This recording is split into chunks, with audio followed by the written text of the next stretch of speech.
kali ini kita akan membahas sebuah kasus yang lagi viral banget nih, di mana satu keluarga dibantai habis, bener-bener satu keluarga. Bayangin coba.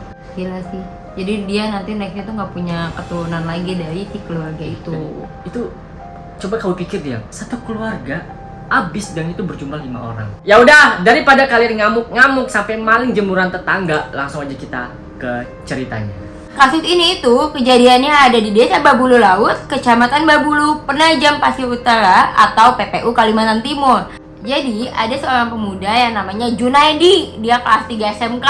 Namanya Junaidi ya, ingetin namanya Junaidi. Gimana kalau kita panggil dia Junet, singkat aja ya? Ya Junet, oke, namanya si Junet lah ya.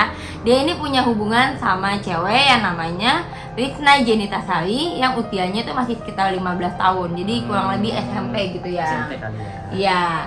Nah, rumah mereka ini nggak jauh, jadi kayak cuma tetanggaan. Mereka ini menjalin hubungan kurang lebih baru 2 bulanan, masih bucin-bucinnya tuh. Itu mah masih bucin-bucinnya banget. Bucin yang kayak lu mau jelek juga mata gua bagus gitu. Tapi sayang banget nih, hubungan mereka tidak direstui oleh orang tua si Rizna yang bernama Pak Waluyo dan Ibu Sri Winarsi. Kenapa ya? Menurut aku ya kayak ngobrol aja. Ya mungkin karena masih kecil kali, apa Ya. ada faktor lain kan kita nggak tahu ya. Intinya hubungan mereka itu tidak disetujui oleh orang tuanya si Rizna. Akhirnya Rizna ini menyudahi hubungannya bersama si Junet tadi. Junet sakit hati tuh, dia merasa kayak dunia tuh hancur ya kan, diputusin sama wanita yang paling dicintainya. Semenjak kejadian itu, Junet dan Pak Waluyo itu jadi sering cekcok ya. Iya, Ada aja masalahnya, masalah helm lah, ayam lah. Nah, jadi namanya dia sakit hati ya. Junet akhirnya tuh kayak udah nggak tahan nih sama perbuatannya si Pak Waluyo. Jadi dia memikirkan rencana untuk melakukan pemerkosaan sama anaknya. Yang namanya tadi siapa ya? Rizna. Oke. Kejadiannya di malam itu Junet kumpul sama teman-temannya. Mereka tuh mabok-mabokan pesta miras. Udah selesai pesta nih, habis itu Junet diantarin pulang sama temennya. Ketika waktu sudah menunjukkan pukul 2 WITA, di bawah pengaruh alkohol, Junet pergi ke rumah Pak Waluyo sambil membawa parang. Nah, pertama kali dia ngide ini. Jadi dia matiin dulu tuh sekring listriknya sampai mati lampu. Udah gitu dia masuk ke dalam rumah. Jadi udah mati nih lampunya. Dia masuk, pas dia lihat Pak Waluyonya nggak ada, cuma ada si ibunya dan 3 anaknya yang udah pada tidur nih. Gak lama si Pak Waluyo ini pulang nih. Dia bingung, kok rumah gue gelap banget, mati lampu, tapi tetangga nggak ada yang mati lampu.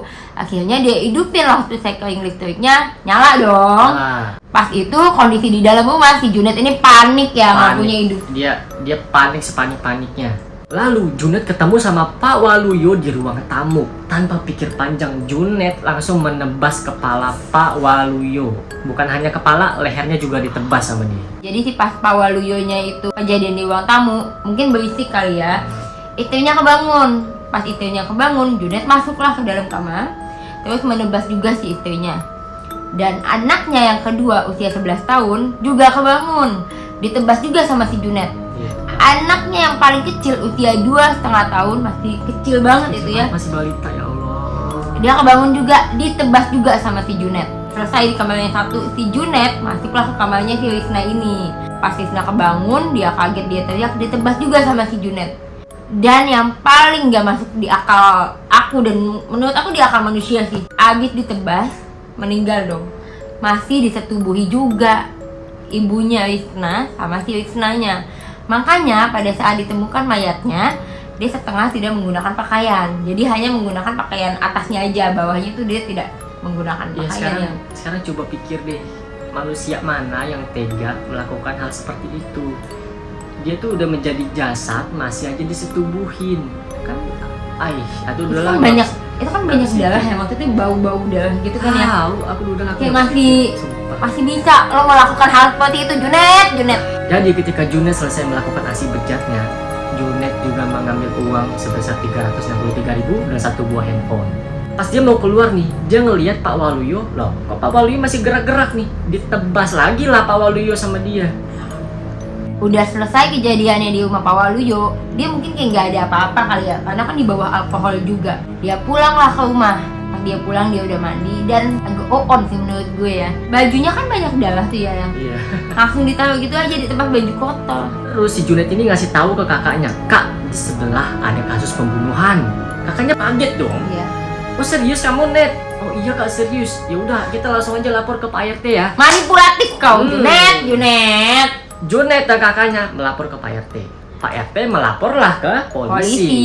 Udahlah tuh, rame polisi yang datang ke TKP pembunuhan. Sebelum polisi datang, di TKP tuh udah banyak banget orang ya. Polisi masuk ke dalam rumah si Pak Waluyo. Pertama kali di ruang tamu, pas masuk ditemukanlah jasad dari si Pak Waluyo. Terus polisi masuklah ke kamar istrinya. Ditemukan juga jasad istrinya, anaknya usia 11 tahun dan anak yang usia 2,5 tahun. Lalu ditemukan juga Risna di kamar yang satu lagi dengan kondisi yang sama, yaitu setengah menggunakan pakaian.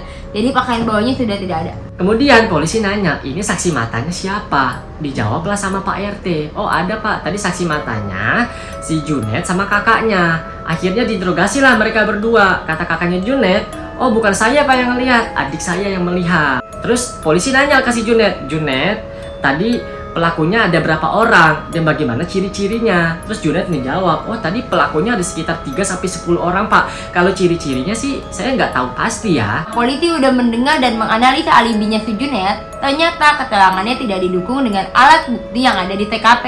Polisi mulai curiga tuh dan diamankanlah si Junet ini ke kantor polisi. Nah selanjutnya polisi melakukan olah TKP. Terus mereka berfokus sama rumahnya si Junet. Kemudian polisi menemukan barang bukti di rumahnya si Junet berupa parang dan baju yang masih berlumuran darah. Junet udah bego, goblok lagi. Setelah itu, polisi menginterogasi si Junet lagi dan akhirnya ia mengakui perbuatannya. Karena perbuatannya itu, Junet terancam hukuman mati atau hukuman seumur hidup. Menurut kalian, pantasan yang mana guys? Jasad kelima anggota keluarga ini dimakamkan di liang yang sama. Semoga keluarga yang ditinggalkan diberikan kesabaran dan ketabahan yang seluas-luasnya. Semoga nggak ada dendam, supaya biar Allah yang balas. Dan semoga pelaku dihukum seberat-beratnya dan seadil-adilnya. Ya, begitulah kronologi kasus pembunuhan yang terjadi di PPU. Kira-kira next kita bahas kasus apa lagi nih? Buat kamu yang punya cerita menakutkan, sedih, patah hati, atau apapun itu, kita siap nampung. Kalian tinggal DM aja ke Instagram kita di bawah ini. Dadah!